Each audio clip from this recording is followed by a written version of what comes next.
The following podcast is scheduled for one fall. From the heart of Broadway and historic downtown Cape Girardeau, this is Pro Wrestling Unscripted.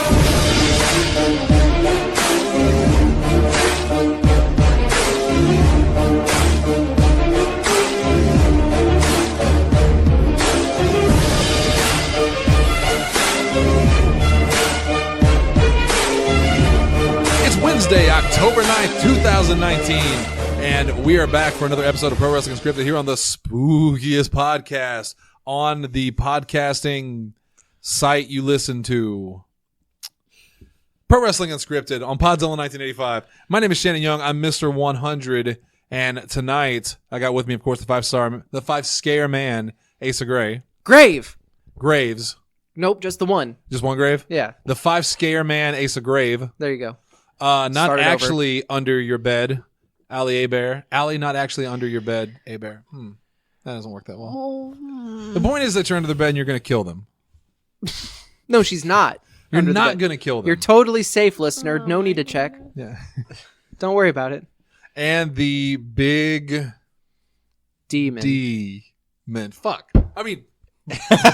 Wow. 12 seconds in. What I thought you were going to go with, and actually under your bed, the big D, Dalton Anthony.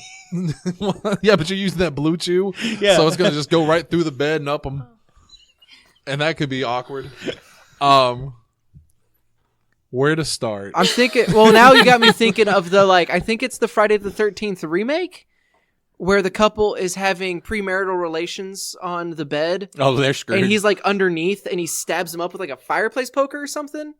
Well, or a javelin from the camp or something, and it goes through both. Yeah, because in the original... That's a staple for every horror movie. Yeah. In the original Friday the 13th, there's a scene with Kevin Bacon, who was in that because he got his start in horror movies, as most actors do. Mm-hmm. And he has sex with his girlfriend, or is going to, and he's laying on the bed, and Jason... Well, it's not Jason, it's his mother. That's an important thing.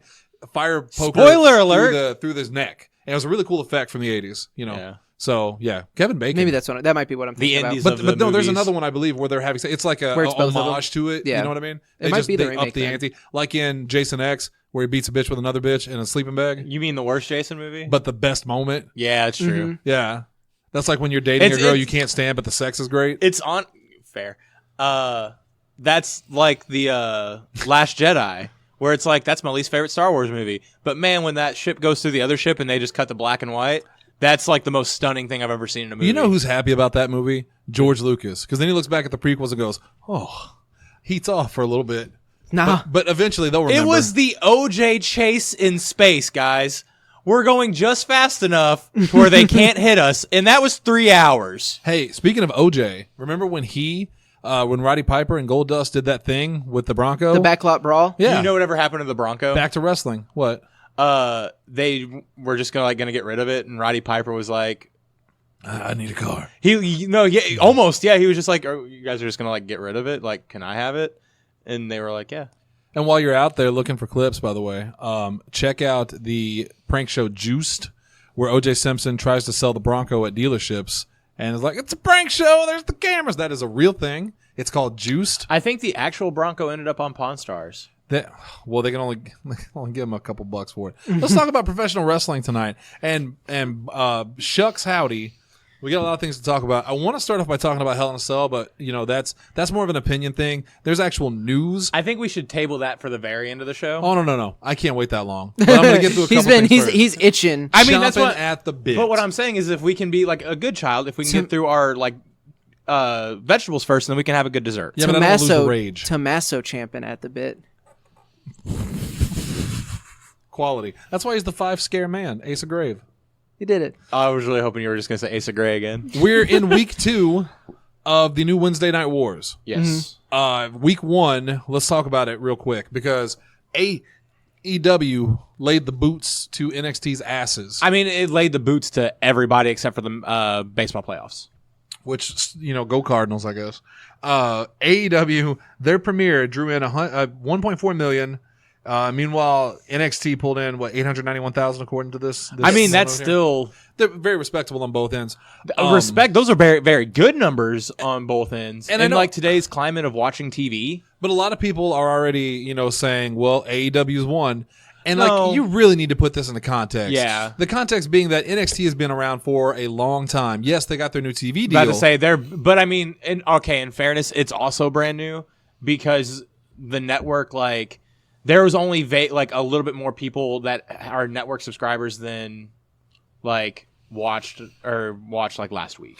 Because there isn't as many subscribers as they like to think. But my point being that like it's not old news, but it's something you're familiar with already. Whereas It's something that you AEW have heard about and probably have watched somewhere else. Unless you are a wrestling fan. Yeah. To which you know what NXT is. And also, this was AEW's first debut TV show. Exactly. They have run shows before, but they were like pay-per-view events. This or was you had everyone like, could streaming. tune in. This is the first time Yeah. you could tune in on network television. Even NXT, this was their third week? Second? Yeah. Like, it was like their third week being on USA. Right. The only real hook that they had is this is the first week that both hours were on USA. Which thankfully we had Sadie here on Sunday to finally explain that to us. Yeah. Because like she kept up with it whenever I was just on Thursdays be like, let's just watch together and Yeah. tell me what is just going watch on. on the network. But there was no way in hell that AEW was going to lose the ratings this week. No. No way in the first week. I don't know if it was really even that cut and dry, just because I think a lot of people were going to be curious what NXT was going to pull out. And in fairness, they had a couple really big Moments. They did have a couple very, very big moments. Yeah, and but a lot of people that I read, a lot of results, and everyone's opinion is different. Yeah. But a lot of people agreed universally that AEW had the better spectacle, but NXT put on a better wrestling show that night. A lot of what I read. Now, I'm not saying that I agree with that. I didn't actually get to see AEW or NXT. I just saw clips and highlights. They both looked really good, and that's the important thing, is that they were both really good. part of it too is that like NXT, you could tell has been running. Yeah. So they actually use that to their advantage. Yeah. As opposed to where AEW, this is entirely the starting point. They're starting from scratch for a lot of people. Yeah, for the majority of people. Yeah. This was the starting point. So this is why I think this week and next week are going to be the big. Those are going to be the bigger ones. Right. Like AEW can say that they are the first wrestling show to beat a WWE event in ratings since WCW. Yeah, but there's so many asterisks next to that. It's like I mean, just a room full of cat there are, buttholes. but like you can say, like they can say You that, know those, but like- it's a matter of can they do it 2 weeks in a row? Will NXT have done enough to lay the groundwork between the Finn Balor reveal, the Tommaso Ciampa reveal, Undisputed Era holding all of the belts? Yeah. So now you have the story, and that was a more traditional episode of NXT versus can now AEW maintain that momentum, especially considering, they've talked about how they're not going to use all of their people every single week. Right, which is we should also mention that AEW Dark airs on their YouTube channel. Yep. Like we knew That's also on the list. Oh, is it? Okay. Yeah. Okay, we'll save it for then.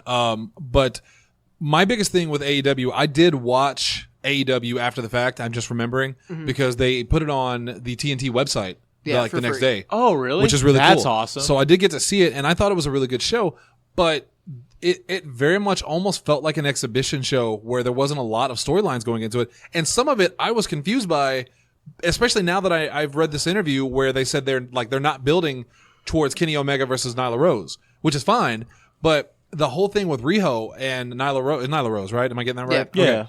Where Kenny Omega came out to save, I don't understand why that happened. What was the point of that? Kenny and Rio have a lot of history in Japan. Okay. But it's one of those things that if You you have to don't, teach me. Yeah, and not just you, I mean, they have to teach me. They have to make me care. look at the number of more than 1 million people watched last week. Yeah. How many views does a Being the Elite get? Couple 100,000? Yeah, it's fair. That relationship needs to be better established before they show it to TV. They can't assume That that you know. everybody goes in knowing that Kenny Omega is actually the one who is kind of cultivating the women's division and who is working with a lot of the Joshi talent and Right. has that huge history with Rio. It's Which, granted, again, it's only been 1 week. We Right. don't know what happened tonight. They could further expand on that tonight. It's possible. But they also had a really big show lined up. AEW did because it's the first, the Young Bucks versus Private Party in the first round of that tag team tournament to crown the champion. Which those belts are pretty cool. Moxley was going to be there. There was a number 1 contenders match between Darby Allin and not Jimmy Jacobs. Jimmy Havoc. Jimmy Havoc, thank you. Like, so, like, they had a show ready to go, and like they've been doing a good job of promoting it. It's just a matter of, did that first episode sink its hooks into the casual fan? Yeah. More than just like people like us and people listening to us. Well, because like, right now, again, like whenever Shannon asks me a question like that and I know the answer, right? Like, I am more on the extreme end of knowing all this anyway. Yeah, Right. pretend I'm the casual fan, basically. Well, I mean, yeah, no, that's what it is. Like, and you're even above a casual fan, in my opinion. barely, But- because we but- do this show. Yeah. And I know But- you guys. But like, and it's one of those. So like, all right, if we have you as a casual fan and we put you on that end, and then have me like, I'm not even like a super diehard AEW fan. I end up watching a lot of their content on YouTube, so I'm absorbing all of it anyway. Right. What Ace is saying is absolutely true. Now, whenever this was the just pay-per-views, there was like 3 or 4 pay-per-views up to it, and we were having the argument of what's the story, and I'm like, well, you need to do your homework before dropping the money. Now it's a TV show that you have now you have to tell that story during your product because now you have product to tell. Yeah, it's the movie making rule of show don't tell. Don't assume if you're not showing it to the audience, they don't know what it is. Yeah, they're supposed to see. but like before, they didn't really have you had to watch the roads to Right. Fighter Fest and like Fight for the Fall. Because that's what we were. They could Because get away with it. the thing we were talking about was when MJF went out to help Cody. Yeah, and you were just like, that's like the biggest heel they have. And then I had to be like, no, if you watch The Road to Double or Nothing or whatever it was. And then we had that little argument. Yeah. Like, no, that is just doing your homework on a company that's the only way you can get the story. Now that argument I made 3-4 months Goes ago out the window because that and I am Right, yeah. tabling that like that is not an argument I am ever going to make now. It's Star Wars Episode 3 again. When I went to go watch it with Bob, and General Grievous comes out and he's wheezing and stuff like that, and I'm like, why is he like that? And Bob's like, oh, you had to watch the Clone Wars because on the TV show you saw that Mace Windu like crushed his chest. Yeah. And I was like, oh, cool. I'm glad they don't mention that in the film. right. Like, I don't want to have to do extra homework to figure out what's going on. But with that said, it was new. So I was more interested in AEW than NXT because I know NXT is NXT. It's going to be good. Right. But I was curious to see what they were going to do with AEW. I was impressed from a wrestling and technical standpoint. It was good to hear Tony Schiavone. It that was good. a lot of fun. To have Tony Schiavone and Jim Ross together, especially, is almost like a 90s dream, kind of. Right. I mean, they worked together before. This is the first time I've ever heard it, though. Oh, really? Yeah, this is the first time I've ever heard it. And especially now that, and like Tony Schiavone said, this is the first time I've been on TNT since 2001. And you think back to like, oh my God, yeah, he closed out WCW on TNT. Yep. Now he's back with AEW on TNT. That's very, very cool. Everything looks great. And he's with Jim Ross. And Excalibur. Hey, Excalibur's cool. No, he is. I really like him. It's just it's weird knowing that it's a guy in a mask. You know what I mean? Like it's this commentator, Excalibur, in a mask. That's so against the traditional commentary teams, which is fine. I'm not dissing it. It's just as an old school wrestling guy. To me, that's just it's a little weird odd. hang up to have when you look at like Because other- that's a big like, and I don't like saying his name. It's kind of like Candyman. Oh, please don't say that. That's what Jim Cornette says too. He absolutely hates it. I don't hate it. Like, let me and go I on know- record and I as know you saying don't hate I do it, not yeah. hate it. I But think it's- Excalibur is great. But it's one of those that like with wrestling, having a commentator in a mask in a show where you have an undead wizard. like, why is this the hill you're dying on? Yeah, And like I'm not dying on this hill. yeah, Just and for the it's- record. Yeah, and I know you're not. It's just one of those like you mentioned it and be like that's a big Cornette Well, issue. it's weird. It is weird that the commentator's name, because usually commentators are very much held in a professional Professional, yeah. broadcasting standard where it's suit and tie, very, the Michael Coles, the Todd Phillips, that kind of stuff. the not Jerry King Lawlers. Not Jerry the King Lawler. So I was gonna say Jerry the King Lawler, Corey Graves, Bobby Heenan, Well, even Gorilla Corey Gra- Monsoon. Wait, even but was like, a- hold even on. those- but those are- Graves, Monsoon, and Heenan all wore suits and were like, so Excalibur also wears a suit. He just also wears a mask because and his name Excalibur. The but his the- name is Excalibur. the though. examples that Gorilla Monsoon, the point I'm making is that all of those people that I named, including Jerry the King Lawler, who definitely doesn't wear suits, they're former wrestlers. They're brought in because of their knowledge, yeah, because of their knowledge of in-ring experience, and also which- from the other role. And in Bobby Heenan's case, who was a former wrestler, but also like Manager. his That's what he experience was, as was a managerial manager, role. yeah. and you also have to remember that I didn't know Excalibur. I've never seen Excalibur wrestle. Like, I mean, it's been a while. He's been a commentator for longer than he wrestled, which I didn't Like, know that either. Like, Yeah, I'm very. There's a PWG. lot I don't know about He's- these so, guys. but it's that thing. It's the fact that he is not a Todd Phillips. He is not a Michael Cole. He is a Jerry Lawler, a Gorilla Monsoon. And Yeah. he is someone who, that's why he's at the table, is because of his experience elsewhere. He just didn't, the only thing is he just didn't change his look. Yeah. He didn't drive, Which is fine. Like, you were very aware that we're like not against this, right? No, yeah, Okay. I know. But the point that you guys were making was going the entirely wrong direction. Well, like, it's one of those that so, like, yes, Gorilla Monsoon and, like, Bobby the Brain Heenan, Jerry the King Lawler, like, yes, those are all, like, wrestler names, and they're all kind of funky. But, like, you can't compare Gorilla Monsoon and Excalibur. Taz. Okay, he kind of got me on that one. Yeah, no, but again, like, I get what you're saying, yes. If Gorilla Monsoon wore a mask when he wrestled, and then when he transitioned to commentary and he kept the mask on, wonder if El Santo, we would not be having this discussion. I wonder if El Santo ever did, like, commentary for any So company. to calm you down. He's not even hot. Yeah, no, very but animated. admit you're No, wrong. Calm Just admit that you're down. wrong. That'll calm you down. Part Let of me it, win. We are not. Make me win. You're right. You're right. Part of it is because like all those names you mentioned was nostalgic for me, and this is new. Yeah. You know what I mean? Like I knew Jerry the King Lawler, I knew Gorilla Monsoon. Like I'm familiar with them, so pass. He was old when they were commentary. Yes, like Betty White. Go back to the pre-show. Podzilla 1985. For $1. We talk about Betty White in the pre-show for $1. Patreon.com/Podzilla 1985. I swear if we get 3 new patrons out for that. but Excalibur is like it's new and AEW is new. So I'm learning this stuff as I go. Yeah. And I'm getting used to it. See, and that's the thing. Like I said, if any of those other names that I was talking about, if they wore a mask during their time, but they just never took it off, like again, just because he's the first notable one to do it, because I don't even know if he's the first one to do it. To wear a mask. That's in Mexico. I'm willing because I'm willing to bet in Mexico as well, just because the mask is so sacred there. Right.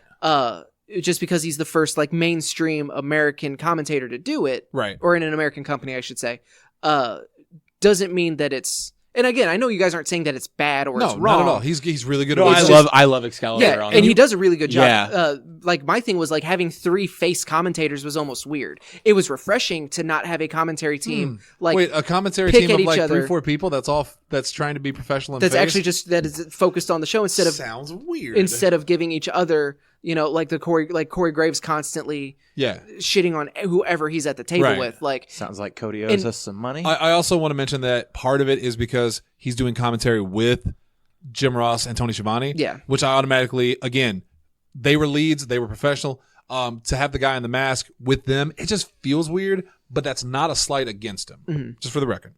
Otherwise, everything was good. It was good. It was bookended by Cody and the Bucks, which first episode kind of has to be. I mean, you would think it's their company. This is their dream. Kenny and the Bucks. Well, No, Cody was at the starting. beginning. Bucks was at the end. is Oh, what I okay. mean. Oh, Bookended. bookending. My bad. Yeah, That was you're on me. fine. I'm not gonna make fun of you for this one. Otherwise, the show was good. So I'm excited to see where they go for it. I really do feel like eventually the ratings will catch up and be more even. and it could be as early as this week. Like I said, I think Or it could be 83 weeks from now. go to go to WWE's statement on they sent the statement saying congratulations to AEW on a successful premiere. The real winners of last night's head-to-head telecast of NXT on USA Network and AEW on TNT are the fans who can expect Wednesday nights to be a competitive and wild ride, as this is a marathon, not a one-night sprint. Now- so they had to get that one little. Imagine if the roles were reversed and WWE, if NXT had crushed AEW, would they have made the same statement? They would have went. went straight Orton on the stream. Yeah. They would have skipped. Pow. They would have skipped that first 3 quarters and just done it's a marathon, not a sprint. Oh no. If NXT had won and AEW had lost horribly, the statement would have very much been like, fans know they can come to WWE on Wednesdays for the best entertainment. The ratings reflect that. Oh, gotcha. You meant I thought you meant if AEW would release a similar statement. NXT, WWE would have rubbed it in their faces had they won. I don't know if WWE would have even made a statement. You think they would have just been They would have just been like, just brushed the shoulder off? yeah, and kept it's going? like, we have trounced the young up and comer thoroughly. No need to even wipe it off the shoe. Salvo. I'm happy that AEW won. Because if nothing else, it lights a fire, and it's a historical night. It was a historical night, and I thought, man, WWE is really going to have to push themselves to beat this now. Like, this is a legitimate threat. Let's see what they come up with. Well, NXT was great. SmackDown was a fucking thing. We'll talk about that later. I think you just wasted an F word. I'm gonna. You want to hear some F words? Because I'm segueing into Hell in a Cell. Right now? Yes.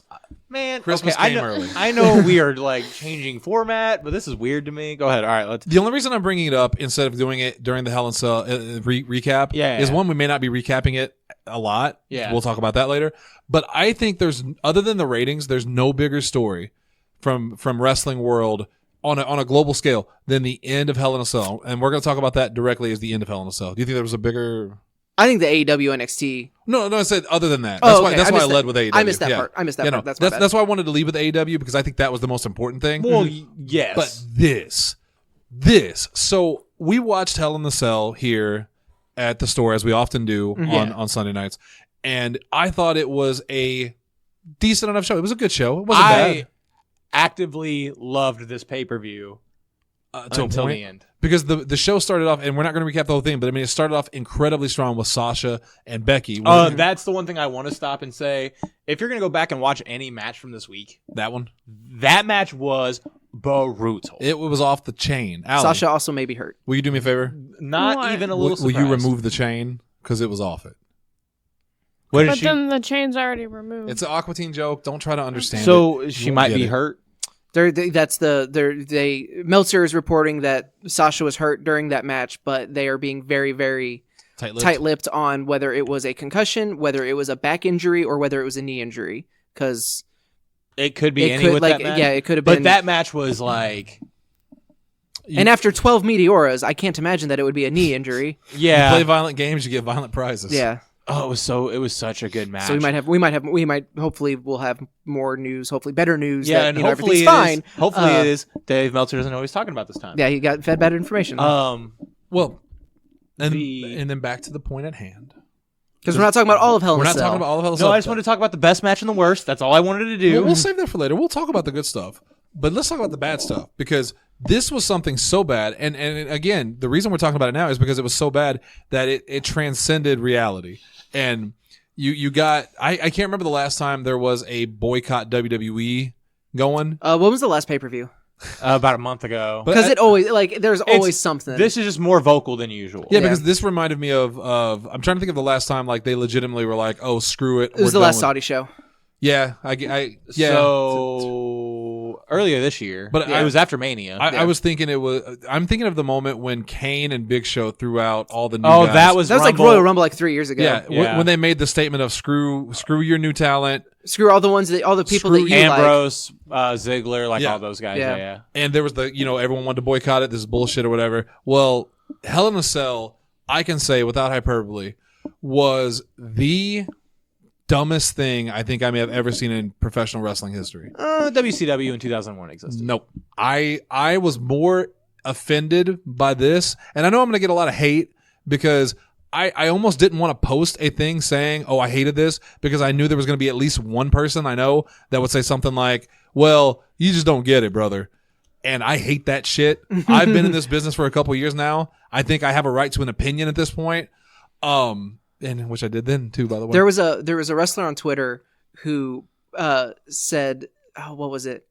Brother. It was his favorite part. I don't even know if it was a wrestler. It might have just been like someone like That within the sphere. Yeah. But he was like, his favorite part is watching wrestlers tell fans on social media that they don't get it because they're not a part of the business, and then on Sundays playing armchair quarterback to a football game yeah.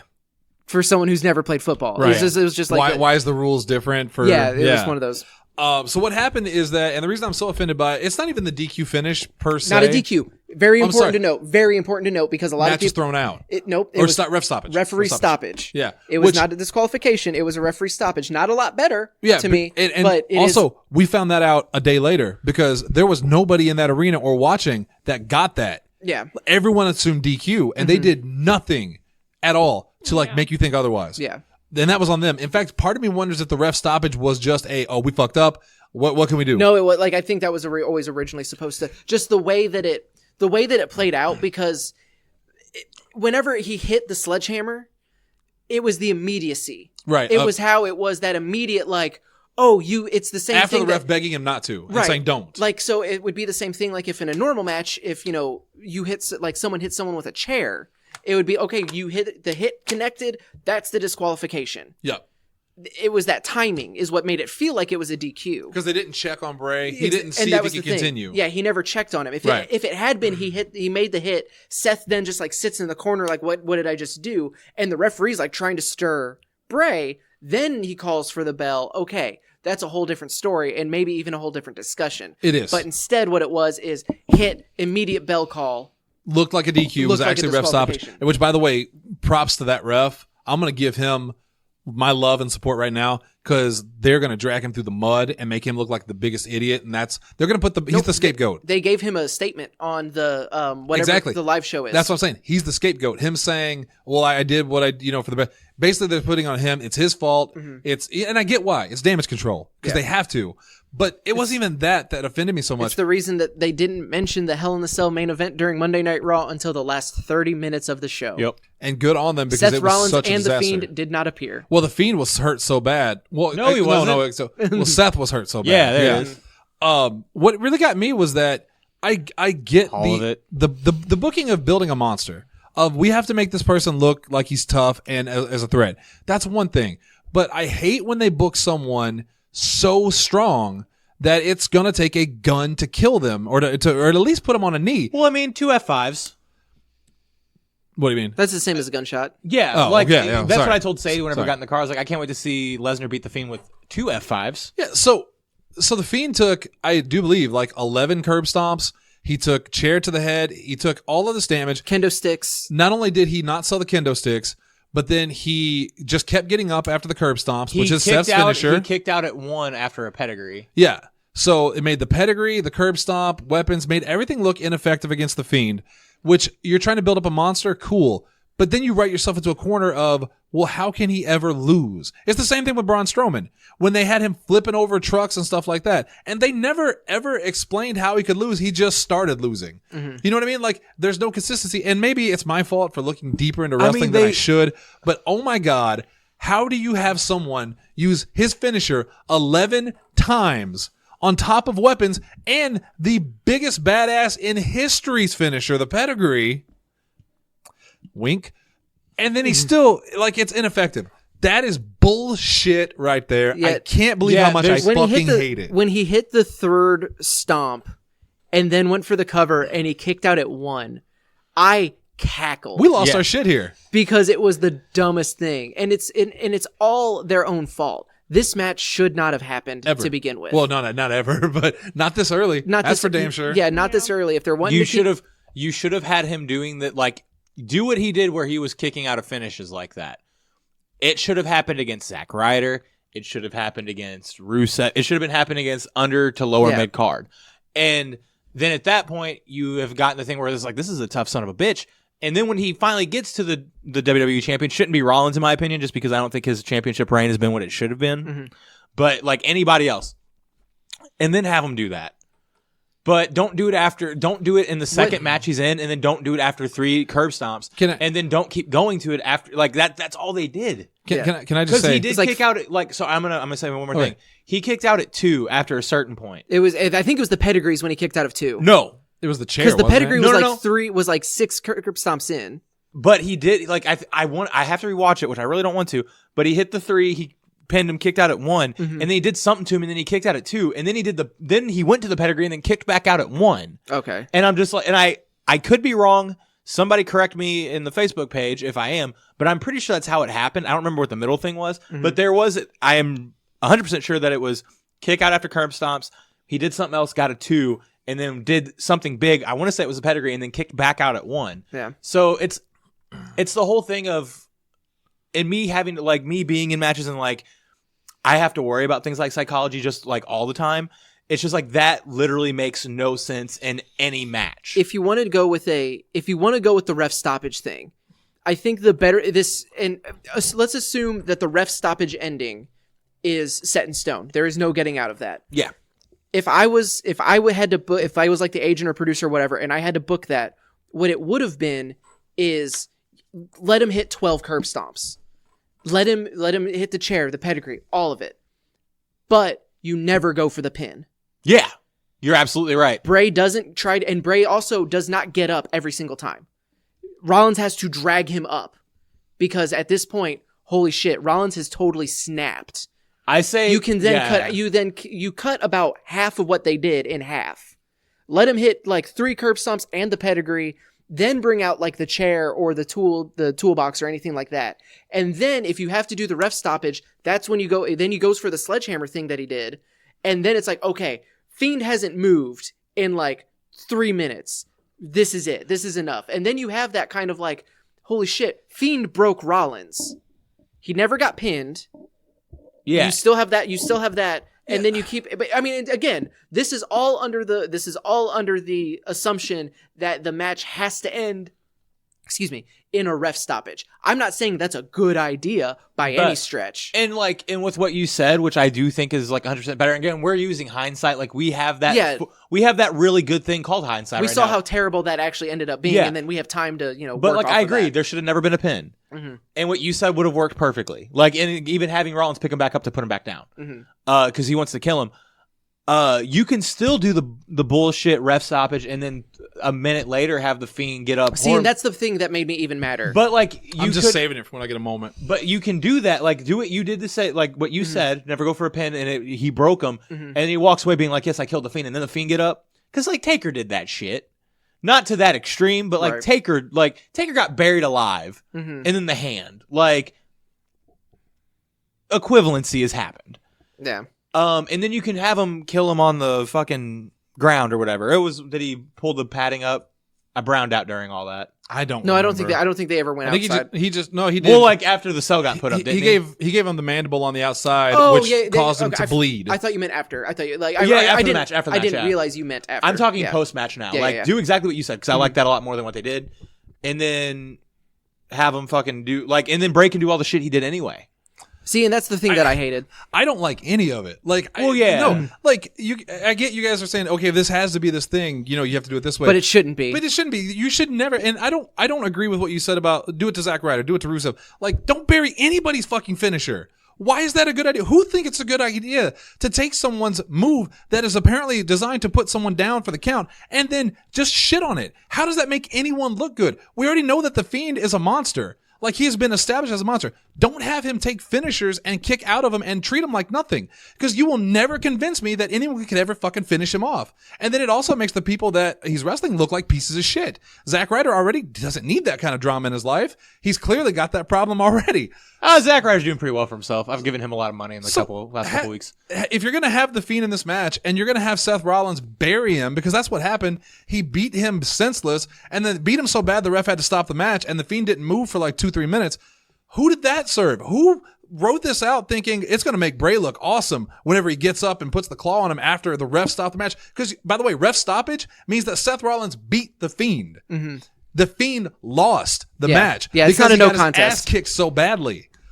So it makes no sense on all levels, and you don't have to bury everybody to make one guy look tough. The Fiend already looks strong. Mm-hmm. In just his promos alone, he got himself over as a monster. Him attacking Legends got him over as a monster. You don't have to have Seth Rollins hit him with his finisher 11 times, then use Triple H's finisher, then use weapons. It makes no sense. Like, I don't understand what they were trying to accomplish here. We're not trying to create fucking Superman. Superman is a boring character because he's so strong. They created Doomsday.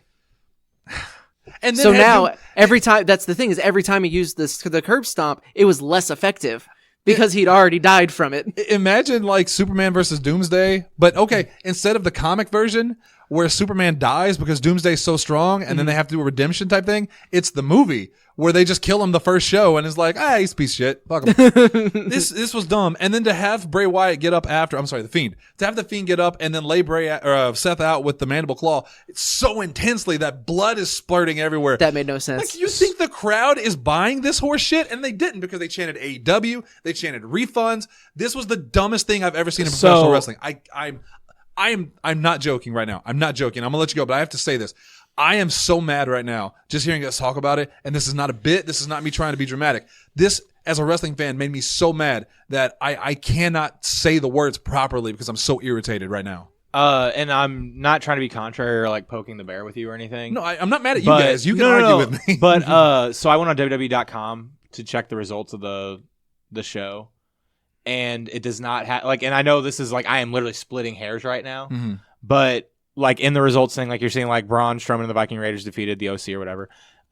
Universal Champion Seth Rollins versus the Fiend Bray Wyatt ended in match stoppage. There is not a winner. There is not a loser. But they have to do that. I think they're doing that because they don't want to put it on ink that Bray lost. Yeah, and but he did. But yeah, that's like yes, he did. But it's one of those that show don't tell. They're telling, like literally, they are telling me that nobody won that match. But at the same time, like remember when Austin was bloodied and like passed out in pain in the sharpshooter, and then that match ended in a no contest because it was the referee had to stop the match because Austin couldn't continue. He's saying that didn't happen. Yeah, that Brett won the match. Yeah, and it's anytime just, one guy it's whoops another guy's ass so badly that the ref stops the match, unless it's a DQ, it's because that guy got his ass whooped. It's one of the. Did you see? It's one of those things where the wrestling is a medium, like they get to play with the rules however they want. Yeah. Like it's just one of those things where it's like, okay, well sometimes, the heel cheated to use he used the chair and the referee didn't see it. Well, then that other referee comes out and is like, no, he used the chair. That's not what happened. Oh, well, we're restarting the match. And then literally 20 minutes later, well, the referee's decision is final. The foot was underneath the rope, but he didn't see it. So there's literally nothing we can do. Yeah. It's the equivalency of that. Yeah. And I know. And like I said, like whenever I said it, Mm-hmm. I said I'm splitting hairs right now. But this is literally what WWE.com is saying. That's WWE trying to cover their ass because they realized that they put themselves in a corner. Did anybody see the X-Pac clip from Watch Along? I love that clip. Clip. That was the moment where I'm like, I am very justified in loving X-Pac the way that I do. And then the one dude who does that, the morning bump or whatever it's called, is like, no, ref stoppage. It was a ref stoppage because he knew exactly. Somebody got it. Thought it was a DQ. Yeah. Yeah. No, everyone did. Yeah. And his exact words was, I know they'll never have me back on here. Yeah. But I want to hear what Allie, because when we were watching it, we were all losing our minds. So like now that you've had a little bit of time to sit on it, are you still do you agree with all of us at the table that this was super stupid or? Yeah, I do. I mean, there's no point in having Bray look that unbeatable, especially at this point. Like, they didn't need to go that far with it. Because imagine if they had done not this, because it wasn't excessive. Like, if they had done 3 curb stomps, I don't think we'd be near as mad. No, it's 11. It's the 11 or 12. Yeah. But imagine, Bray's already Universal Champion. He's been fairly dominant. And now it's Rollins. Rollins hasn't gotten a rematch since The Fiend took the belt off of him. And now it's the rematch. And then Rollins, all of a sudden it's like, oh, okay, he's had a run. It's about time for him to lose. You have that kind of meta storytelling going in your head. Rollins hits the curb stomp, then he kicks out at 1. Yes, still sucks. Because again, then that makes the move look like crap. But 11. But then oh, wait, Fiend kicked out at 1. Oh, then you really reestablish Fiend after he's already had a pretty strong run. I think that's way more interesting than Dalton starting immediately. I want to address this question to you as a wrestler because he's sick of hearing me talk. if someone told you you're going to hit your finisher 11 times on this other wrestler and he's going to get up every time like your finisher means nothing, how happy would you be?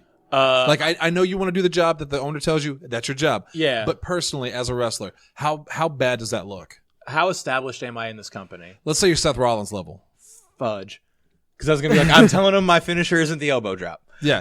No, let's say you have... Because I'm not hitting 11 elbow drops in a match. Do you remember, and I remember... The WrestleMania... Are we going to...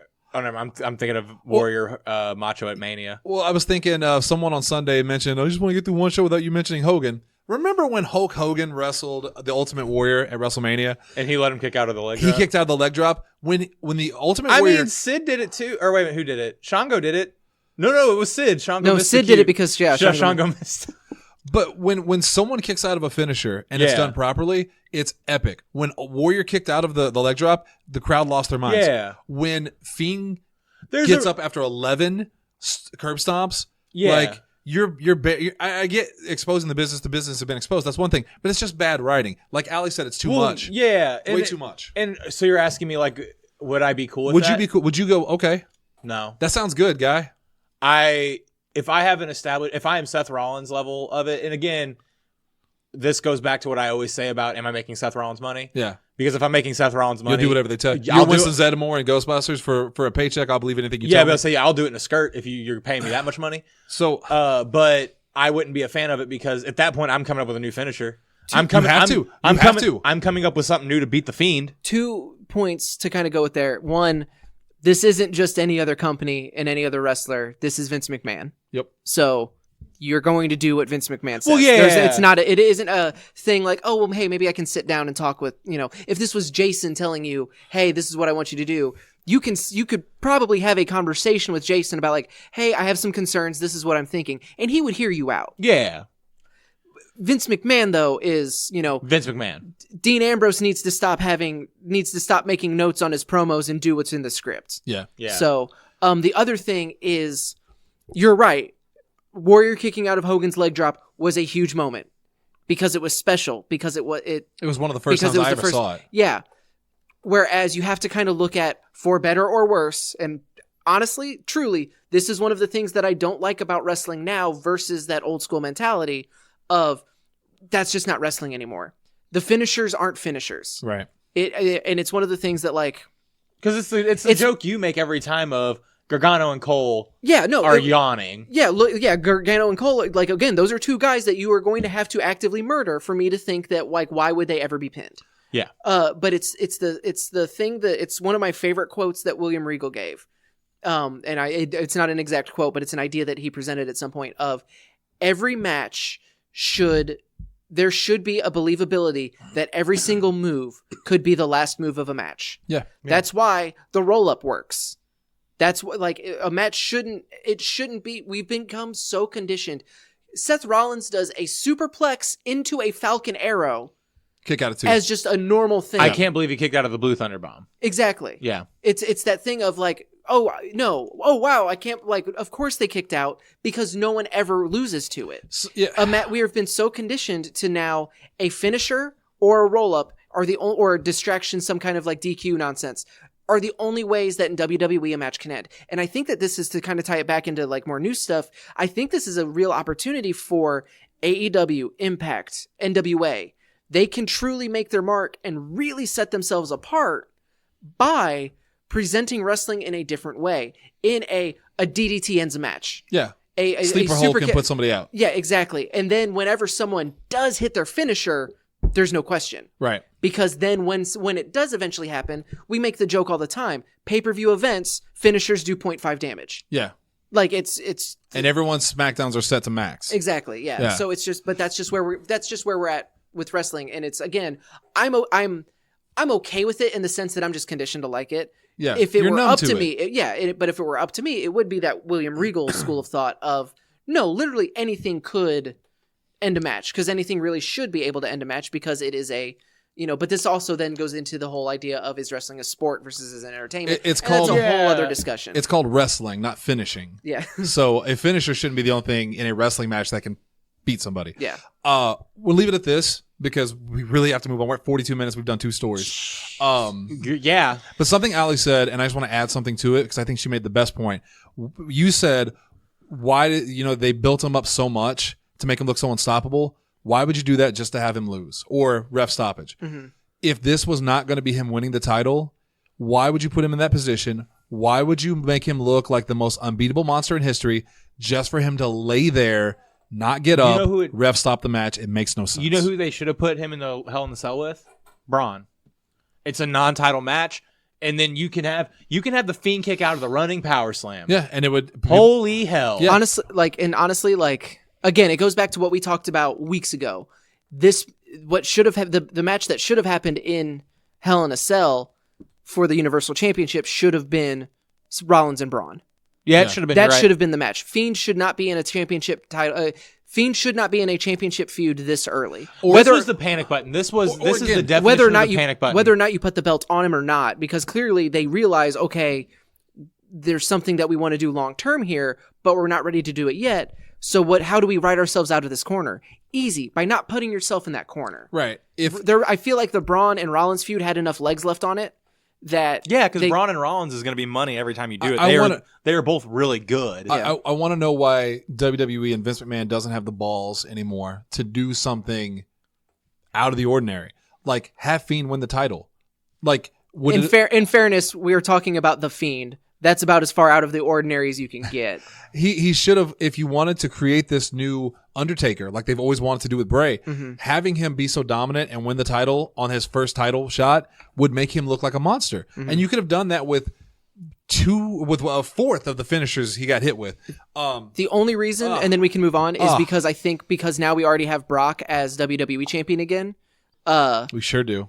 I forgot about that. They want at least one of their world champions to be consistently, if not defending, but consistently competing. Yeah. And the Fiend is someone who even still should not be wrestling on Raw No. I think they even in the build up to the match, we saw the Fiend too much.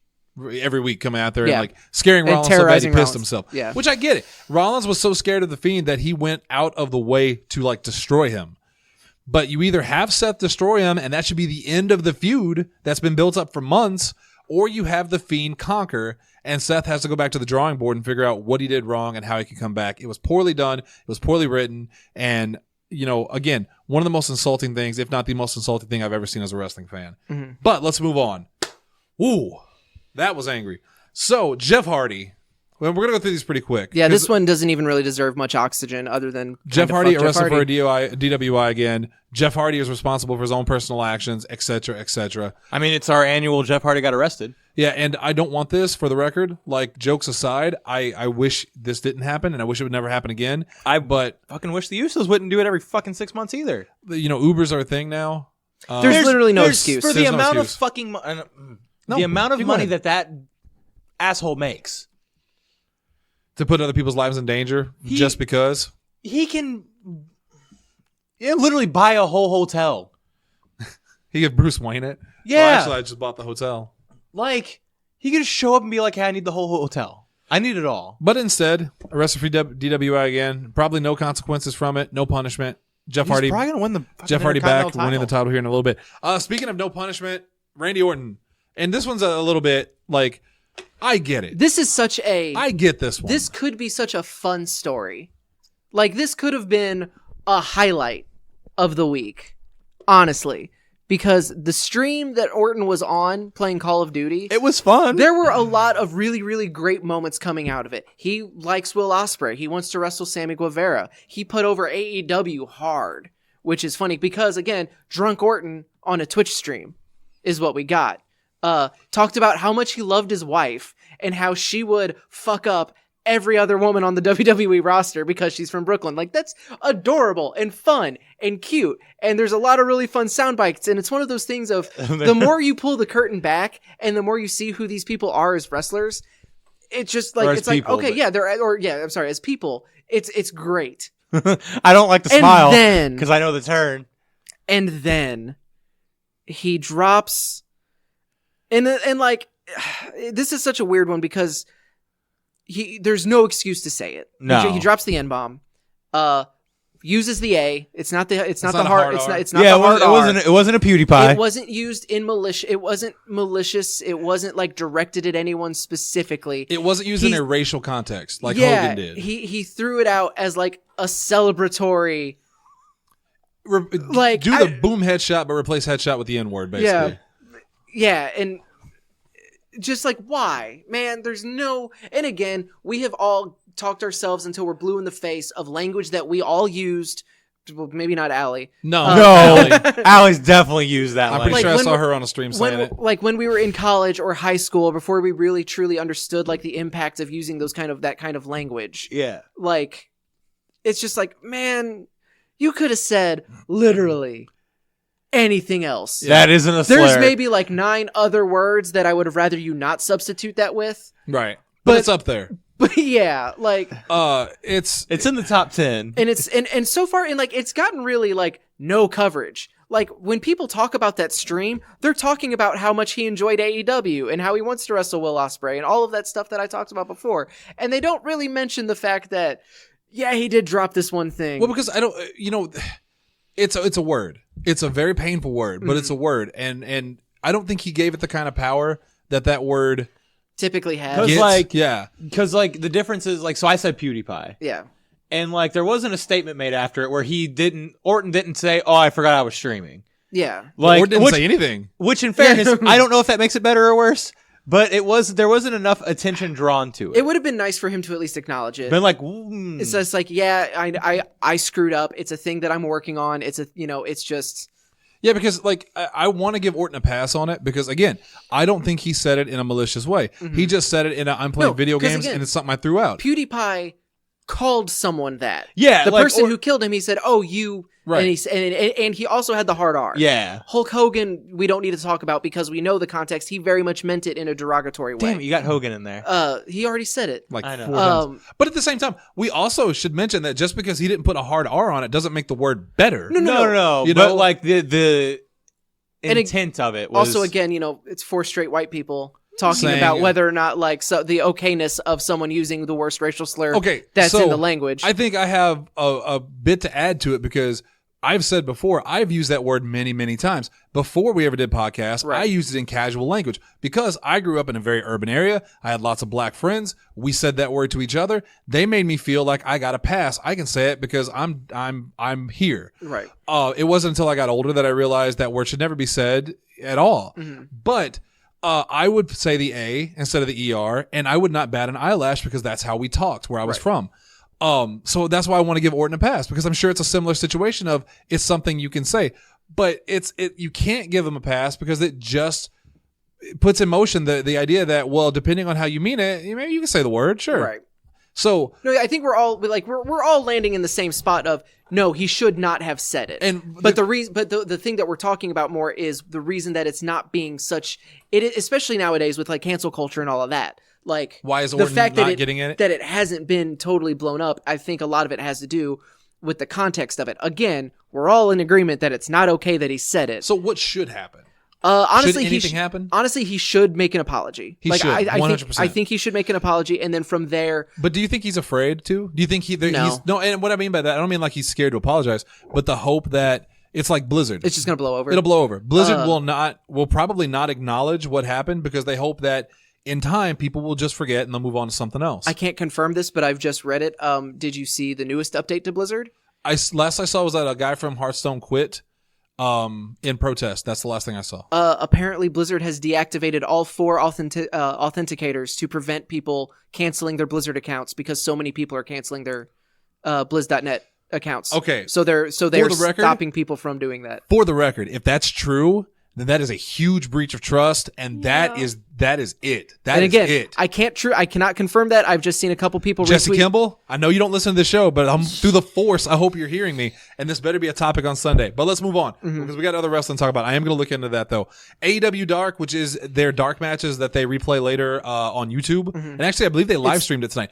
I think. No, they didn't No, live it stream was it because the dark matches are the matches that aired. What was it, Tuesday? Yeah. Last night. Those were the matches they filmed after last week's episode. So here's the weird part about that. When I was on YouTube earlier, around 6:40, 6:45, there was a thing on my homepage that said AEW Dark live premiere live now.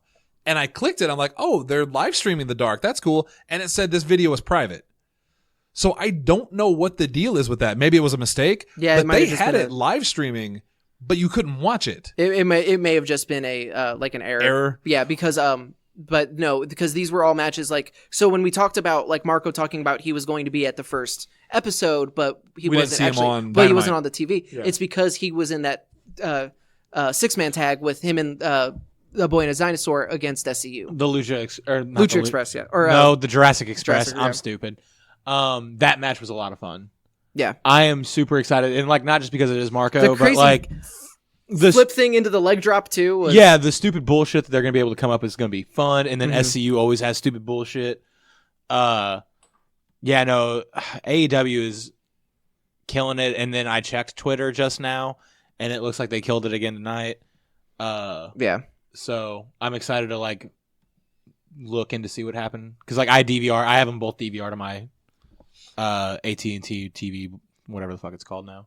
Well, AEW Dark debuted at 370,000 views. Also mentioned when NWA Power debuted at 100,000 views. Yep. NWA Power. Also, kind of a cool little thing is apparently like 22. The thing that I read online was 22% of which 100,000 views is nothing to sneeze at. Like that's a respectable number. Especially for your first one. But like 22% of that number came from people watching AEW Dark and then it going right into NWA. That's cool. Yeah, I just thought that was kind of neat. So, a fun little side like jab that I was listening to Something to Wrestle this week with Bruce Pritchard, who's a WWE employee. Conrad Thompson straight up has AEW commercials in those shows with the WWE contracted people. The best part about Conrad Thompson is he does not have recorded commercials. He does those things live on the fly with the people like listening as they're doing the podcast. Like, oh, that's the best middle finger. Well, I like Conrad Thompson, but if I could just talk to you a moment about the best steaks I've ever had. Get it? Remember? See, and that's why I like Conrad's commercials. Anyway, moving on because we got a few minutes left to get through 12 stories. CM Punk commented on a potential WWE backstage role, which apparently is the WWE pretty much more or less confirmed. Not at all. Is the internet's popular opinion? Yes, which I'm hoping is why you'll. This is the story. contradict me. This is the story that literally, like, this is the video that led to a lot of people posting it because I think it was Collider made the headline. CM Punk confirms he will be starring in that WWE backstage show. Because like when you say WWE backstage role, I tried to figure out a way to word it, and there's no way. Yeah, I just realized the thing that I said. It sounds like he's working behind the scenes, like an agent or something. But the and show, I didn't even realize I if said it you that say he's way. taking a role in WWE backstage, but then you have to put like it's a weird quotes or some bullshit. So the like show's name is WWE Backstage. He said that if he were to appear there, he would not just like shit on everything, but he also wouldn't like if something was bad, he would say that it was bad. Oh god. Boy, So am it's I like- glad they didn't hire him and Yeah. yet. But a lot of people took that, and then like the headline that, like I said, I think Collider did was WWE confirmed, or so I keep doing that. CM Punk confirms he has accepted that position. Everything is still up in the air. Absolutely, as of the time we were recording this Wednesday night, absolutely nothing has been confirmed. The other very interesting thing to come out of that interview, which actually happened last week, is he mentioned that if he took that job after, he did confirm that he did the screen tests. If he took that job, he would not be a WWE employee. He would be a FSN1 employee, which I think is a little, not even a middle finger, just a fun little wrinkle. So here's my not my impression, but if CM Punk had joined in this role this weekend, or last weekend before Hell in a Cell, you could have called it grand opening, grand closing. Because he would have shit all over it, and they would have let him go immediately. Him and X-Pac. So I was going to say is that X-Pac. Imagine it. What do you think the ratings numbers would have been like if? Oh, hey, so AEW's first episode, AEW Wednesday Night Dynamite debut episode going up against WWE NXT. By the way, NXT is going to start off with CM Punk. Bret Hart. Yeah, no, it's that kind of thing. Like, I wonder what that would have looked like. Speaking of things I never thought I'd ever see, Edge is the rumor is that he's cleared to return to a WWE ring. He's cleared to wrestle again, and that he is taking time off from his podcast, the Edge of Christian. I'm not going to say the whole name because I forget it. Awesome. The Pod Reeks of Awesome. Ox That Reeks of Awesome. Ox of Free. Oh no, I'm thinking of the actual. Yeah. I'm thinking of the show. But he could possibly return to WWE. And the rumor, and again, this is a rumor, grain of salt, was that he was actually in talks with AEW and WWE, and that WWE made him an offer, I guess, and that he would return to them. I never thought I would see Edge wrestle again, and I still don't think I will. I was going to say this. We really need to hit the rumor thing because Edge has even which again doesn't really mean much in the world of professional wrestling, but has come out on Twitter and said that the reports aren't true. Because someone there was one of the dirt sheets was like Edge cleared to return and is already under contract with WWE, and he tweeted out, "No, I'm not," and "No, I'm not." But again, especially if something like Edge would be a surprise, they'd want to keep it under wraps. Right. So grain of salt. Shawn Michaels. He did announce that he was going, but he did announce that he was retiring from the podcast. Like he wasn't even just taking time away. As far as the way I understood it is he's done with that it. was I think that's in the title of the podcast. Yeah. And then Christian's going to keep it going, by the way. Yeah, Christian, the good half of the podcast. Well, but now he's not going to get any guests. Creepy little bastard. No. The maybe he could get you if he's desperate. when he fuck yeah. when he posted that selfie looking like just where he got in like incredible shape. I think it was Meltzer, but it was one of the journalist personalities like, we call that Saudi shape. Oh, Jesus.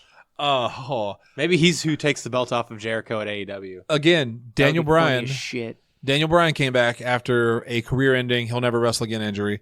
Shawn Michaels came back after and even a longer period than Daniel Bryan by far. Michaels was gone how long?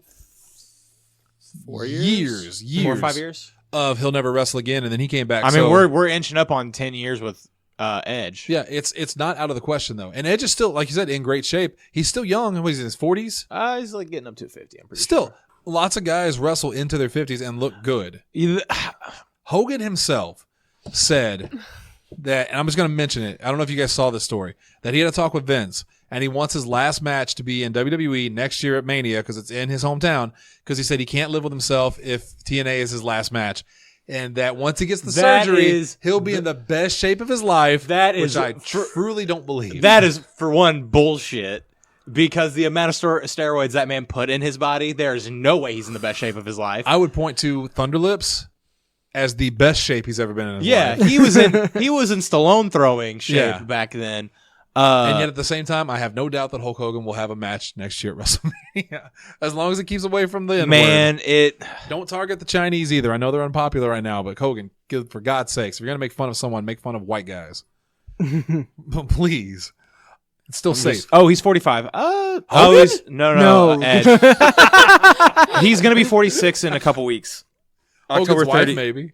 Yeah, he turns 46 on the 30th. But So he's still got, like, assuming he can get healthy, he's still got mileage in his tank. Not for like, I mean, he hasn't wrestled in like 9 years, so like and again, I am very much just being like, well, he hasn't had to like bump or anything in 9 years, so like he should be good. But then when you think about it, no, because the amount of bumping and stupid shit he did in the time before that, Right. really is accelerated. Like, you can't compare an Edge bump to a Hogan bump because like Hogan never bumped off a ladder. He might like. Edge never weighed 300 plus pounds of muscle, brother. Let's assume that he actually is cleared. Like the spinal stenosis is at a point where he can be cleared for in-ring return. That was another thing that Orton mentioned, is that how much he misses Sheamus. Because that's what he has to say. And they He's called him a dealing muck with. shoveling Mick. And Don't think that happened. good. I think Potatoes. I think that's all you. I'm Irish. I can say it. I don't know how spinal stenosis works, so I don't know if it's a thing that you can like get a match out of, or I'm not going to or a Google single that. a single run out of. But it would. He could be a Lesnar stuff. I've an always attraction. I've always kind of wondered what the wrestling landscape would look like if he didn't have to retire, like where he would have fallen. Where in he'd the be grand now? scheme. Yeah, I honestly think he'd be in Hollywood. I mean, he already kind of tried when he didn't have wrestling. That's what I mean. But I think Yeah, that Haven or whatever. Haven and Highlander. Highlander, like Vikings. I think he was in that too. I think he could have made it. I think his star power in WWE would help him transition better into Hollywood over time, because we hit a boom period where wrestlers were becoming kind of a hot commodity. I mean, Yeah, and but by he that I mean left- John Cena and Rock. Yeah, but he left like on the highest note he could have. Yeah, with Like the that was belt, pretty much like- the peak of his popularity. Yeah, maybe even below the peak of his popularity. but I feel like in the entertainment world, especially, like the moment you're out of the sun, they move on to the next one. It's a machine. It churns them out and spits them out. But who knows? Edge could have been he could be champion right now. He could be in AEW right now. I mean, He could be in New Japan. Like, who knows where Edge would be? not with that neck. We'll assume that by this point they could give him a new neck made of steel. Oh, then yeah, And then his gimmick in Japan would be steel neck. I hate you sometimes. Moving on. 2K news. They're finally giving us. I'm the leaving. rosters. I'm leaving this to you guys because okay. we got I the. thought you had something. No, basically I was basing this off of that weird ass universe mode trailer, and then The career mode. the career mode. Yeah. Okay, I was Sorry, about to say, was there a sorry. universe mode trailer? Sorry, no, There's no, like no. a breakdown that's already. They've already talked about. I stuff and forgot. stuff. I don't keep up with it. I just saw the trailer of the terrible Mass Effect Andromeda Day 1 lifeless, emotionless. Who cleared this for public viewing faces? So yes, all of that. But the story looks fun. I am super excited about I'm this. excited about it because I can finally make a storyline where I can create my creator wrestler and I could have Allie be the female, and then we could go through things together. Just stay away from Lashley. But what What really pisses me off is I get criticizing the game for like, oh, the graphics don't look up to snuff, because there is a lot of stuff in there that looks like it could definitely be better. Yeah. But I saw some jagoff on YouTube post about it, and he's like, tell me this doesn't look like PS2. No, it doesn't look like PS2, you moron. Like, in no way does, like, I get criticizing it, but be fair. Like, don't just be an ass. Who was the guy that did that? Do you remember? It was a fan. It wasn't a name. It was just some fan that was like, oh my God, this looks like PS2. That's really bad that I'm asking, because I probably know who it is. You're an idiot if you think it looks like PS2. The trailer looked like whatever. They've got more of that stupid ass Matt Hardy universe, multiverse stuff. Like, I am in. Give me just a standard wrestling. Like, I miss GM mode. Everyone says it, and I know Universe is basically that, but without the fun. But not, it's not good. I mean, I have a lot of fun with Universe mode. The roster, they're finally giving us the roster reveal, which, like, it's good because you're probably listening to this a week and a half away. I mean, a week. It comes out on the 20th, doesn't it? 22nd. Oh, all right, week and a half. Yeah. But like, the roster's looking really good. It looks like they're finally doing the one thing that I've been wanting them to do for a while. Put Keith Lee in. Yes. But like, give us more of your rosters and not as many legends. Because like, we need the standards. We need Hogan. We need Macho Man. We need Warrior. Like, I get that. We need Austin. We need Rock. We need Michaels. Piper. Yeah, like we need those. But like, some of them are kind of weird. And like, we have like the Hart Foundation and stuff like that. But we're getting NXT like a sizable chunk of NXT UK people. Yeah. Like Mark Andrews, Trent Seven, all of British Strong Style. And then like Rhea Ripley, Keith Lee's in the game, Mia Yim's in the game. Like those are surprising. Like there's a lot of people where I'm like, I want them to be in the game. Yeah. But every year I kind of have to hope. But now it's just like, oh, well, they're gonna give me. Hey, Tommaso Ciampa's in the game. Which good. I'm really gonna hope that Nikki Cross is in the game. Brian Kendrick. Well, she'd almost have to be. Brian Kendrick. We don't know for sure yet. I'd have to double check. He's got to be. To be fair. Well, he wasn't in last year. That's the only reason I'm saying it. Was he not in last year's? That was the big three. That's so sad. Along with Mick Foley. Because it was the thing of, well, maybe that Towers mode or whatever they announced, that's how you unlock them, and that didn't but happen. it's WWE, there's no unlockables. Yeah. There's just virtual currency. Wasn't Nikki Cross also one of those? It was Nikki Cross, Ciampa, and Foley. And Kendrick, and then Foley. Kendrick. Because like the thing was like, all right, Women's Tower, NXT Tower, 205 Live Tower, Legends Tower. Mm-hmm. Like we had it. Why unlock things when you can just sell it for DLC later? Use your brain, Dalton. Come on, man. Oh yeah, and then like, I don't know. I'm pretty stoked for this one. But again, the lack of not really knowing what's going on if they're doing any major changes, because they've been pretty quiet about all this. They've been very high on their like, this is the stuff we're giving you for DLC, where it's like you're getting China or China and Hogan, and I tried putting those two together. And then like, I don't know. We're getting entrance videos more and more. Yes. Ace, go.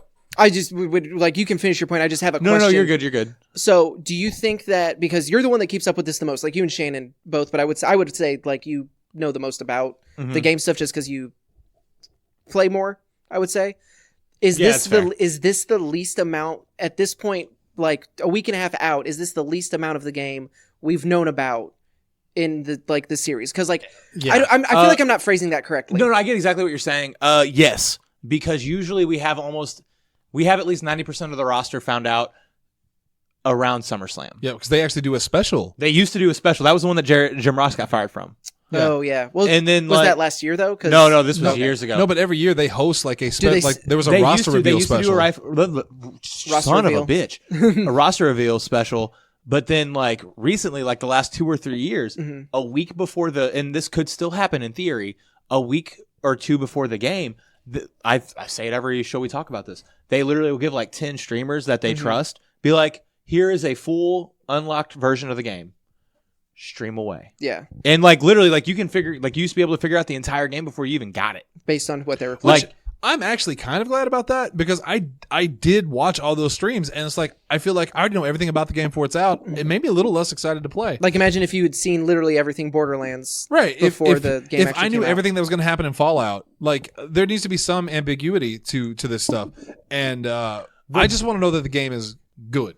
My best reveal my favorite reveal they've ever done was 2K14, where like it was like 5 weeks in a row, every Monday, they would give us like 8 new entrance videos, and they would give us the entrance video, and then they would hit their signature and finisher on one of the people from 3-man band. And it was always those three. Because IGN did that, didn't they? It was on IGN. Because I remember it was IGN, and IGN had it for a long time where they would like release the first like 10, look, the exclusive like first reveal stuff, and then like every following week they would do one. Have they? And then we can move on unless there's more you want to talk about. Have they done one of those like big stage show, big event roster reveals since they fired JR, or was that the last one? No, they did another one. Okay, because the CM Punk one, the CM Punk one's the last one I remember because was that after? That was after. That was 15. CM Punk walked out in 2014, so the game was 2K15.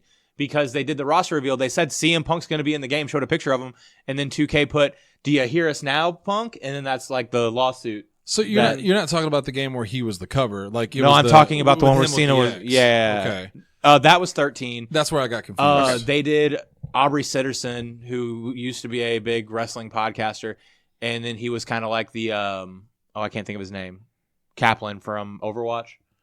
Jeff Kaplan, like the liaison or whatever. The community manager. Yeah, he was kind of that for 2K. Okay, and he did like a list of things with like Stone Cold and CM Punk because it was the Attitude Era. So they had Stone Cold and CM Punk, like they did like those weird promos, that weird sit down interview where they were just making weird jabs at each other. Yeah, his name was Aubrey Sitterson. Yeah, I don't like that. Do you know John Wayne's real name was Marion? And you don't like Aubrey? How many more stories we got? We gotta wrap this up. Well, the last thing is just the show format, and then all the recaps. All right. Well, which is the point of which I was going to say, which is the point of the for the record, format. we're an hour and 10 minutes in. Oh, well, it sounds like we're not doing because this is the thing that I've been thinking about for a while now, and especially after this past 7 days in the world of professional wrestling. So right now, as a podcast, what we do, and I'm directing this like not necessarily to you guys, but like to the people listening. Because I know we've tried different things to get like engagement numbers up, but this is one that we need you very desperately. Because if you stuck with us so far, bless you.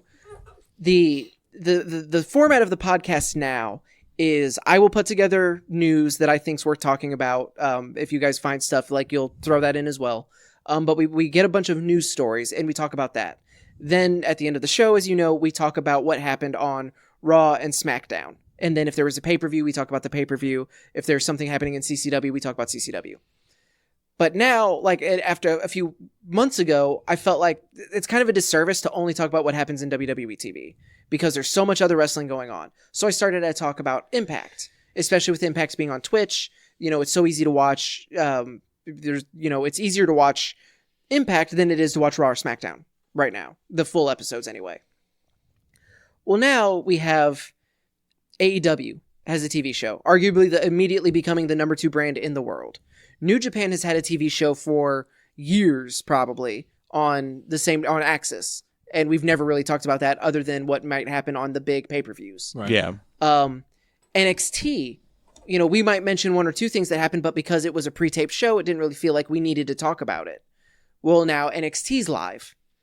And now we've got NWA has NWA Power every week now. Power. So there's so much wrestling that, there were things that I would like to talk about with NWA Power. I love the presentation. I like the way that it was in that studio. Like, I thought it looked really, really cool. I think that roster is pretty exciting. Stuff happens on Impact. We had Raw and SmackDown. The first live SmackDown on Fox, and we're not even going to talk about it. Right. Because we don't have time. The draft is this Friday. We'll talk about that because that's going to kind of fundamentally shake up what happens like with the WWE landscape. But that'll be more of a news story than a recap story. So my question to not just the group chat, not just to, Cody and Hunter and Tanner and people that I know are listening to this, but or even the people who support us on Patreon. Zane and Zero and any of the Patreon people. Yeah. This is for anyone who listens to our show. I'm genuinely looking for feedback. What do you want us to focus less on news stories, which we really don't want to do, and more on recap stuff? Do you think we should just skip recaps? We talked about before the show, if it's, everybody picks one thing that happened on TV that we want to talk about. Yeah, because here's what we're not going to do. We're not going to extend the show to 2 hours. Right. And I mean that because there have been legitimate people who have said it's time to, I think it was a listener, maybe it was Zane, somebody else. No, it was Caleb maybe or someone that said it's time to extend PW to 2 hours. because there's so much to cover, Mm-hmm. and we can't. And the reason we can't is because Because right now in our real world, it is 9:45 on a Wednesday, and Right. we all have jobs. right, we all have real Yes. lives we have to get to, and as much as we would love to do this Mm-hmm. instead, we have to be up and ready for work and all that. So there has to be some kind of compromise to be made because we absolutely cannot go full nitro and do this 3 hours a night. And honestly, like we could probably make 2 hours work if we didn't have CCW live every week Right. because Which film. we enjoy doing. We don't want to give that up. No, yeah, because I have a lot of fun doing CCW live with Allie and in And the interns. the interns. Yes, The interns are pretty good. They're pretty I good. mean they suck. I would desperately like to replace them. If we could, but it's that thing of like, I like being able to talk about CCW through that lens. Yeah. Like and preview shows and like help build excitement Yeah. and I don't know how effective it actually is. Like I think it's more I effective know than anything. I end up in the chat talking to the same like 12 people Well, we love. and I greatly appreciate, but it's that thing of like I don't know if anybody other than the people who are already going to the CC, like I don't know if I have sold any tickets. Right. And I would love to be able to say like to have someone be like, "Hey, I caught CCW live and it convinced me to like go to a show." That would make my year. I would ride Have that they done high. that? No, no one's told me, but I also like so I don't know. It doesn't matter. But so like yeah, we're definitely not ending CCW live, but it's just that I don't know. We can't do this all Yeah, night. we can't go Yeah. 2 hours because even now, like Dalton said, like it's almost 10 o'clock and Once we get home and eat, it's time to go to bed and go back to work. yeah, and it's our entire night. And I'm Yeah. gonna 'Cause try we're- to. I gotta still try to watch what happened on AEW tonight. Because like all of us, have worked all day. Yeah. On top of then we've been recording or setting up recording pretty much from 7 now. This is Yeah. like 3 straight hours, which is fun and we enjoy it, but we can't expand. Like we really can't expand it at least for Wednesday nights. Yeah, because we do too much already. I personally would be fine with getting rid of recaps. Mm-hmm. It's short of the important stuff, like stuff that absolutely needs to be talked about, like Hell in a Cell Mm-hmm. or Lesnar winning the title. Lesnar winning the title, which we which by the barely way, touch on he won the title. in Yeah. 5 seconds. Fuck him, Yeah. So we motherfucker of the week. We officially gave that more time than they did. Yep. Yeah, we really did. That's sad. Bye, Kofi.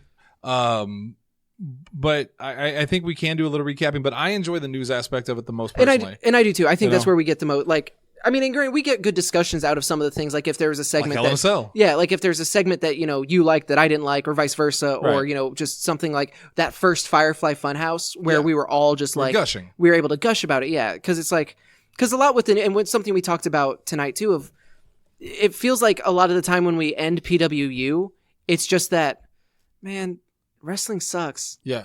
and I don't want it to be that. I don't And want we're that. exhausted. I don't want that. And well, I mean, but we're also exhausted because, our days start at like 4 a.m., 8 a.m. You guys have to be up for work too. It's just like, these are long ass days. Yeah, always feel- I get up at 10 a.m. What do you want? Just the way you said You that. definitely was don't get so up at 10 a.m. because the store opens at 10. Nope. 11. Opens 11. Oh, does it open at 11? But I'm up earlier than that because No, yeah. I don't like sleeping my morning away. I also don't like, because it's the thing of like, if I have something I want to ask you, I don't like messaging you in the morning because it's like, oh, he gets to sleep in and I don't want to ruin that.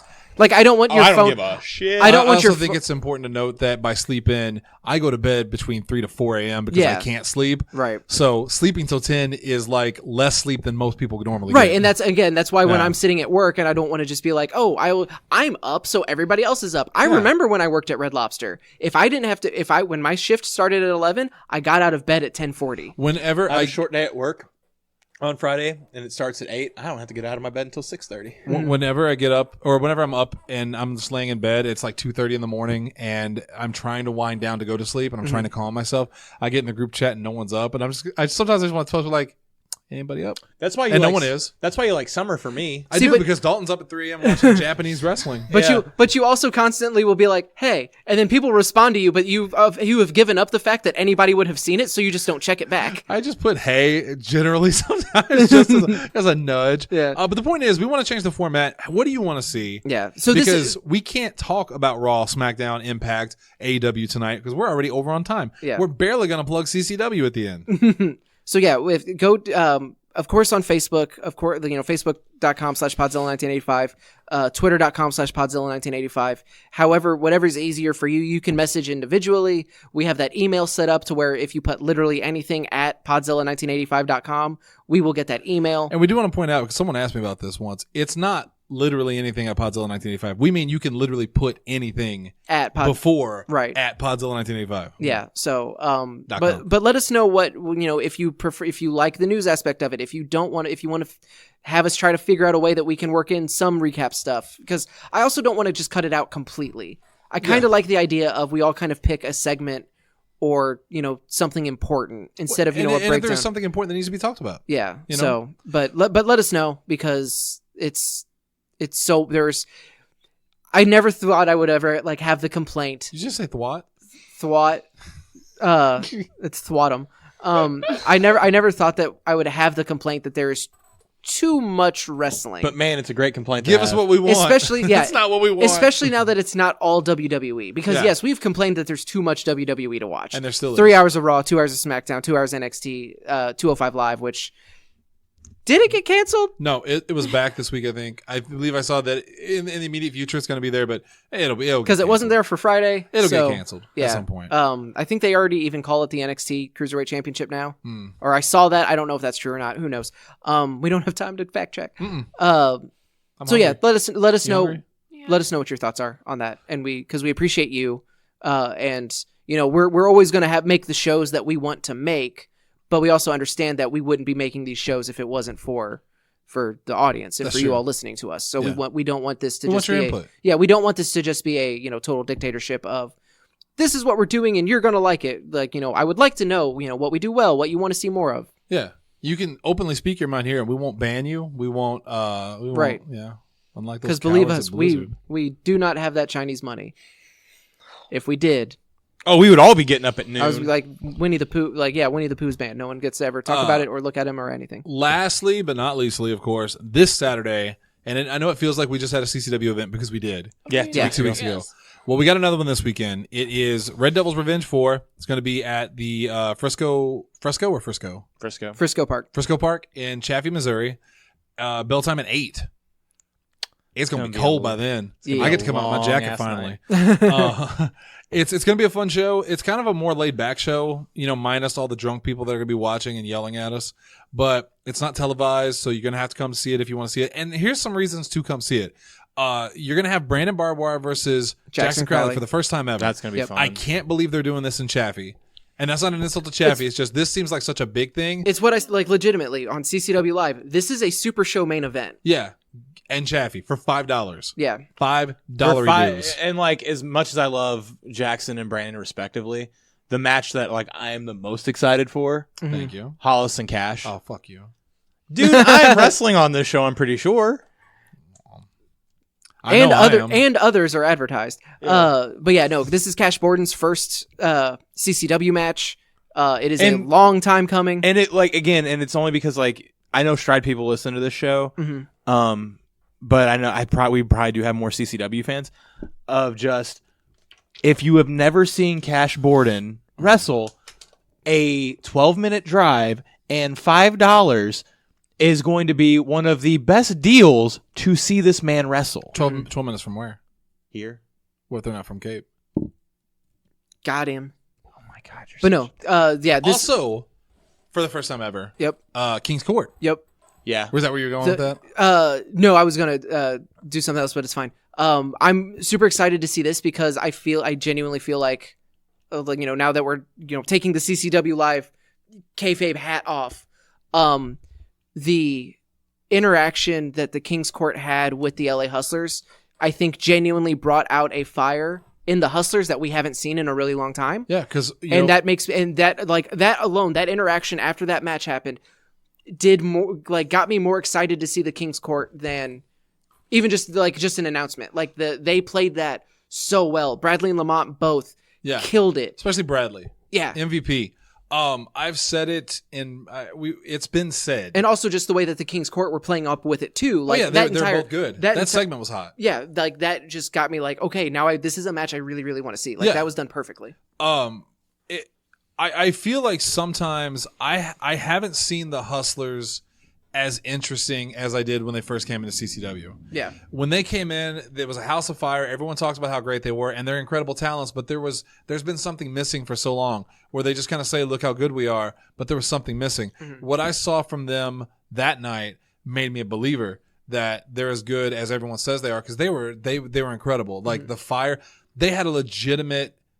It felt like a legitimate fight. And it might be because like this is their chance to actually tell a story as opposed to just kind of have a match against a challenger. Right. And Addison Kane and the King of Boom, Gage Robertson? I always want to say Robinson. No, it's Robertson. But I know that's wrong, so I didn't want to screw it up. I was hoping you'd say me. They did their jobs very well. Of course, they're from EIW. I know them from EIW. Yeah. Up there with Sarge and Caleb, and they're both really good. They were both really good. I have not seen Addison Kane wrestle in person yet. I have seen Gage wrestle before, and you've spoken very highly of him in the past. Yeah, no, what he's able to do at his size is remarkable. Yeah, like he can pull out some really cool moves. I've seen the Big Mike production videos. They're a really good tag team. Yeah, and I know them and the Hustlers have a history at EIW. Yeah, and that's going to be a barn burner for sure. I think this is setting up to be one of the bigger shows without really talking about it. This show has so much new blood coming into it. Much needed new blood, because CCW is incredible. It's always cool to see new people. And on top of that, I'll be wrestling. There you got your open challenge. I have an open challenge, which I found out about probably about a week ago. I hope you lose. I do too. Don't worry. I wouldn't worry too much. It's me. But I'm both terrified and excited about it, because this is the first time that I've ever gotten a singles match that was advertised ahead of time. You know what I mean? Because I had the tag match with Damone and Justin and Donnie, and that was cool, but it was a tag match, and I was relying on other people, and they could guide me. I had the match with Dalton, but it was very much even though we knew it was coming. It was more of a segment than a match. It was a segment than a match. This is a legitimate, I'm going to be in the ring one-on-one with somebody, whoever that may be, and I'm a little scared, but I'm also excited. So, but you've been in there before. You'll be fine. Everybody's fine until they screw up. Even then, my theory was I've screwed up so many times. Yeah, and I truly believe no one is expecting me to go in there and be Chris Benoit or something. No, it's but also you don't need to be. I have the personality. You can go in there and there's a reason that the Great Khali drew a lot of money, right? And you are much more mobile and capable than the Great Khali. But I've been begging for the kiss cam for so long in CCW. Which the technology is just not there yet. So David Hadley, one of the CCW fans, said and by the way, please come see me wrestle, please. And don't boo me. Well, boo me, but don't boo me. Also, come watch me do ring announcing for the first time. Damn it! I was fucking get to that. That's where I was going. Boos no, it wasn't. Just cheers. You said David votes. Hadley. Well, because David Hadley, a CCW fan, he said in the group chat today in CCW Live, he said, "I miss announcer Shannon because this Red Devil's Revenge was my first ring announcing position 2 years ago. 2 years ago, and that was going to lead me into saying, and this will be Asa Gray's first time ring announcing for CCW, and we couldn't be happier for him. I know you're probably a little nervous and a little intimidated. Yeah. I need to give you my info. It's cool that I'm going to get it the night of. No, I'll text it to you. I'm going to get it the night of. Oh. They'll be drunk as hell, so don't worry. Let me get that text to Asa right now. It's the, because I have to follow people that we've had, we've had Curtis, we've had you, we've had Bobby Clubs. Ken does a fantastic job every time he does it. And it's just you're forgetting my favorite, Papa Stunt. I could get everybody. He's a solid B compared to me. He's there, Mr. 100. But you've never ring announced for me. But so it's the. I guess I haven't. Did you not for the Austin match? They were cutting the promo and I was walked in the ring out. With Lane. Oh, and, yeah. And Dalton walked out. Yeah, you're right. I never got to announce you. Wow. But so it's the thing of I'm following, I'm in the footsteps of giants here. Yes. Yeah. Of just okay. I also hate the sound of my voice, so I can't imagine that anyone else would listen to this. It'll be good for ring because I will say you have always said that you think I would do a good job at it. I have since the beginning. And I want to point out that I think one of the best and least best, because I won't say worst, ring announcer that we ever had was Ken. Because Ken does not have, you can tell there's not a lot of structure or whatever, but his excitement and he brings something to it that I couldn't even bring. Yeah. Ken sounded super excited. I think Ken, even though he wasn't technically superior when it came to ring announcing, was so good because he genuinely cared about it and you could feel it. And I think that even if you, for some reason, and I don't believe it, aren't technically great at it, if you flub a line or whatever. Oh, I'm gonna. I have no doubt that you're going to be fantastic. I'm gonna have my cheaters. I'm gonna have those I'm gonna have cue cards. Everyone carries cards. It's, no one's ever gone to ring announce at CCW and just been like, I got it in my head. Kevin Huntsberger is so much fun because as a wrestler, like, it's and the only reason I didn't name Kevin is because he didn't do it at CCW. I'm talking strictly. But it's one of those, like, I was thinking about it because, like, I've had Kevin announce me for over a year now, and he is between him and Dwindle. I think those are probably my two favorites. But because for some reason, Kevin, you've never ring announced for me. Don't fucking look at me like that. Well, let's say Asa. Yeah, he did. He wasn't looking at Asa, you. I'm gonna like Asa more as a ring announcer than you because he ring announced for me. I'm gonna say it next week. Asa gets to ring announce me. Oh, we're not talking. We're not talking. We're not going to talk about my performance next week. I was trying to put Kevin over, which is something he never does for me on his podcast, and you cut me off. Why would he? I don't know. Yeah, I'm trying to do you a favor. Stand up for yourself. Grow a pair. Fuck you, Kevin. There you go. There you go. I'm gonna get a fun text tomorrow. Chad Smart might have just got Chad Smart now needs to donate. He needs to join our Patreon. Yes, $1. We turned on Chad, Kevin finally. Yeah, we turned on Kevin finally for you. That's worth $1. You got that California money. So it's going to be a lot of fun. $5, Chaffee, Missouri, this Saturday, Frisco Park, 8 p.m. Be there or be square. And we're going to tear the house down. And if things go my way as I plan them, the barricades might literally be torn down. It's going to look like The Walking Dead. Just don't make me be in the ring when it happens. You've got to be right beside me. Using you as a shield. Do you want me to run in and save you if that happens? All right, cool. Carry him out bodyguard style, where you're holding him like no, this. me and Allie. Oh, Allie will. Allie be in a plane. We need faces to do it, not heels. I got you, dog. Allie's the biggest face in CCW. She is. Yeah. I need that pop. And you know what else? She has the best face. She has the prettiest face. There it is. All right, that's going to do it for us tonight here on Pro Wrestling Unscripted. Ace, take us out. So again, let us know what you think about like the new formatting structure, how we're going to handle recaps. Let us know. You can go to facebook.com/Podzilla1985. You can go to twitter.com/Podzilla1985. Of course, as we mentioned, patreon.com/Podzilla1985. All of the pre-shows that we're recording, including the one tonight, you can give us $1 and you get access to all of them. And if you're on the fence, you don't know, if the pre-shows are going to be worth it. We have, you can go there now, and there's even the first one of the month is up there for free. Yeah. So you can give it a listen, kind of get a feel for what we do for the pre-shows, and hopefully you'll think that it's worth $1. So until then, we will hopefully see everybody on Saturday that can make it to German Days. It's going to be a lot of fun, always is. And until then, we saw you in hell.